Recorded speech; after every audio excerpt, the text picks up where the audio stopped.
Sure, it'll cost you a fortune, but think of the bragging rights. Flying DeLorean?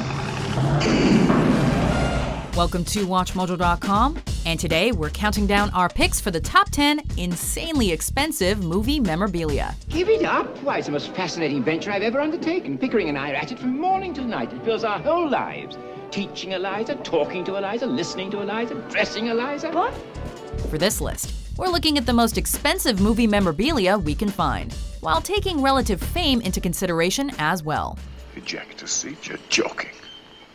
I never joke about my work, 007. All entries need to be directly related to a specific film to be considered, whether on or off the screen, and not simply owned by a movie star. Well, now, don't you frown.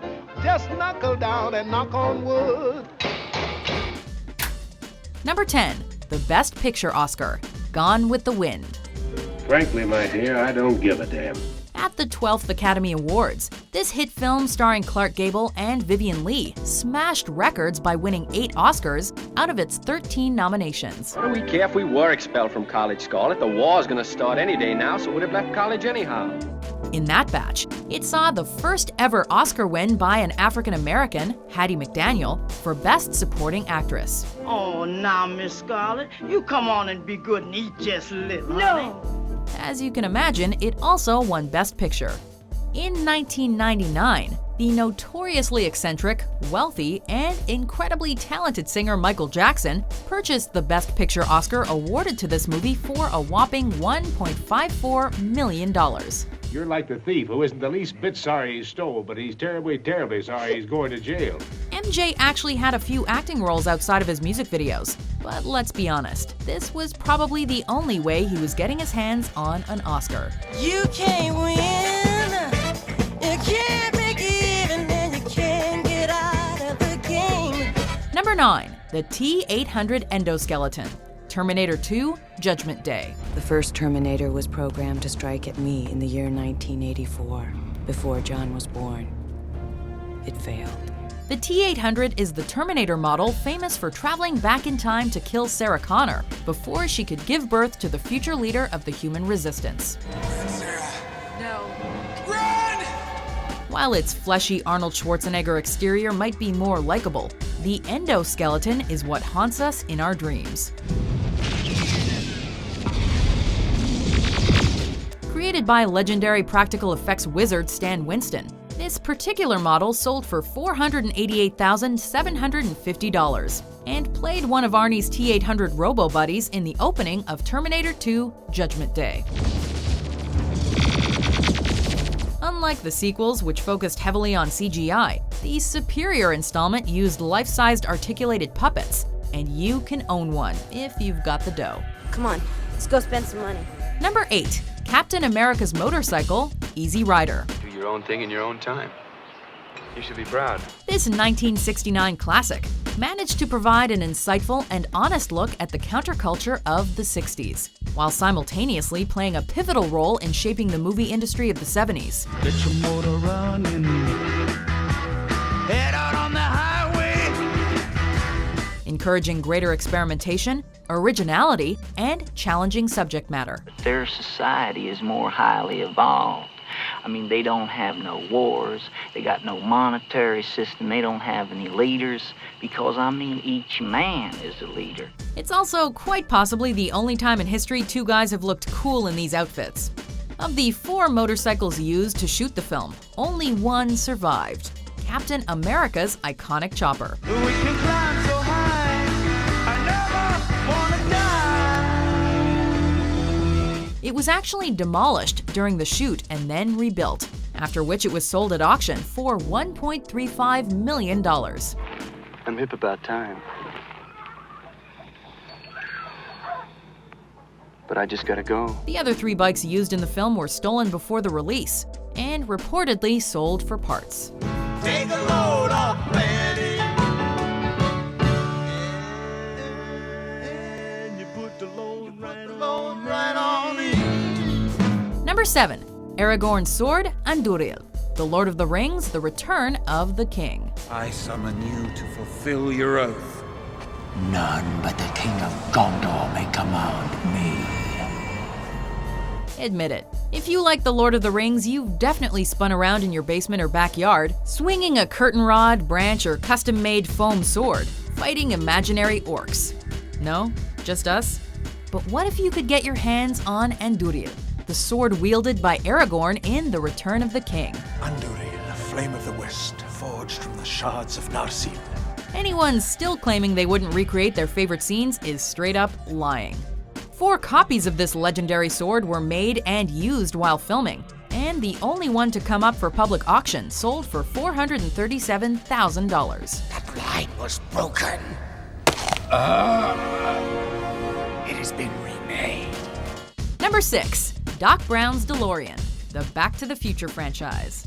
Well, it's a DeLorean, right? Bear with me, Marty. All your questions will be answered. Roll tape. There's no better way to make one of the most iconic pieces of film memorabilia than by taking a one-off car model made by an independent automotive manufacturer, outfitting it to look like a time machine, and making it central to the plot of a hit trilogy.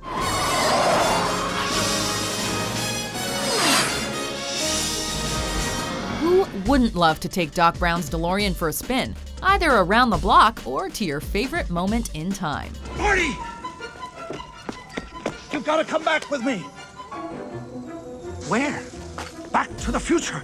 A total of 7 DeLoreans were customized for the films, but only 3 are known to remain, with the record sale price being $541,000. One can be rented for $1,500 a day, but for display purposes only. All you have to do is drive the time vehicle directly toward that screen, accelerating 88 miles an hour.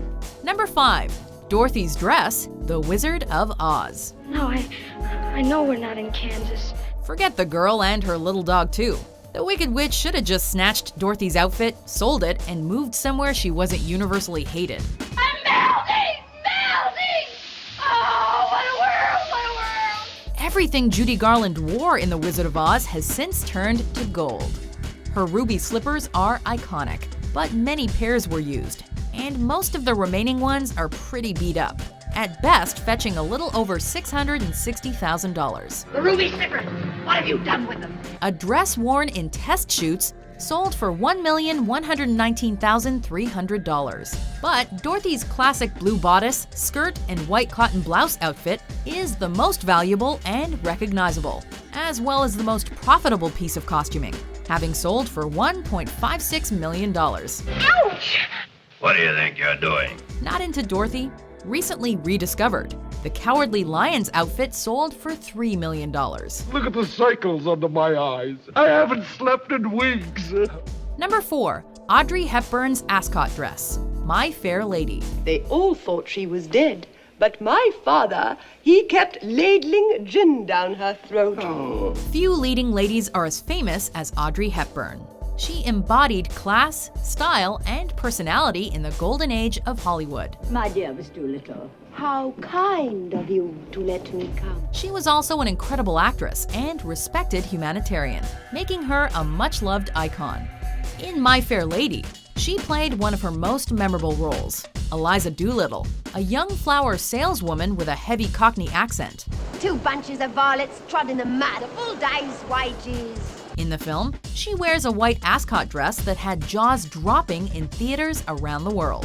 That's very kind of you. Created for Hepburn by famous fashion designer Cecil Beaton, it's considered by many to be his greatest work. And it's sold at auction for between $3.7 and $4.5 million, depending on the source. Have I said anything I oughtn't? Number 3. The piano in Rick's Café Américain, Casablanca. Some of the old songs, Sam. Yes, ma'am. Pianos are pretty common props in movies. Every old saloon, bar, or classy lounge has one. But few go on to become serious collector's items. Play it, Sam. Play as time goes by. So what makes the piano from Rick so special? Well, this upright piano is central to the film's plot. What's that you're playing? Oh, just a little something of my own. Oh, stop it. You know what I want to hear. Watching the movie, you realize that many of the greatest conversations happen around it, and emotions are processed and expressed through the songs that Sam plays on it. The fundamental things apply as time goes by. Humphrey Bogart's character even uses the piano to conceal the stolen transit papers. Have the letters right here. Tell me, when we searched the place, where were they? Sam's piano. For a small 58-key studio piano, it makes a big impression, and it sold for $3.4 million in 2014. As time goes by. Sam, I thought I told you never to play. Number 2. James Bond's 1964 Aston Martin DB5, Goldfinger and Thunderball. You'll be using this Aston Martin DB5 with modifications. Featured in not one, but 2 classic Bond films, this entry proves that a car doesn't need time-traveling capabilities to fetch a high price. It has not been perfected out of years of patient research entirely for that purpose, 007. To be fair, the on-screen Aston Martin was decked out with an oil slick, ejector seat, tire slashers, and much more. Are you all right? Here, let me help you. You know you're lucky to be alive. No thanks to you. While a few gadgets may not actually work, it's still sold for $4,107,560. 007 has always been known for his impeccable taste when it comes to cars, but the 1964 Aston Martin DB5 stands out above the rest. A perfect balance of gadgetry and undeniable class. Well, don't forget to write.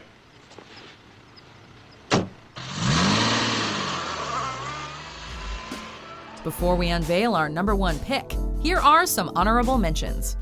We just want to ask.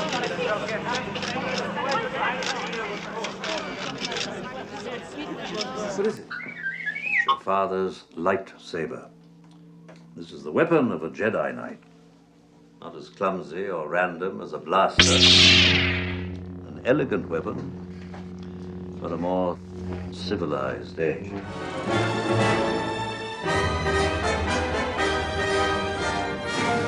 Number 1. Marilyn Monroe's white dress, The 7-Year Itch. Didn't you just love the picture? I did. This dress, worn by Marilyn Monroe for the 1955 film The 7-Year Itch, is the clear winner. I think he just craved a little affection. You know, a sense of being loved and needed and wanted. That's a very interesting point of view. It's one of the most famous pieces of movie memorabilia in Hollywood history. It's also one of the most important pieces of clothing in fashion history. Oh, do you feel the breeze from the subway?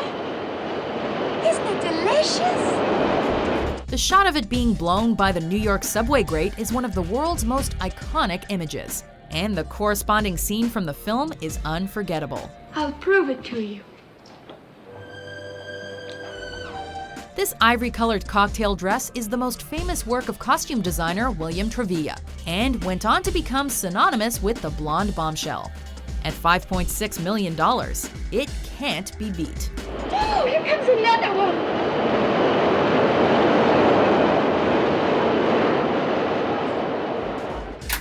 Do you agree with our list? No.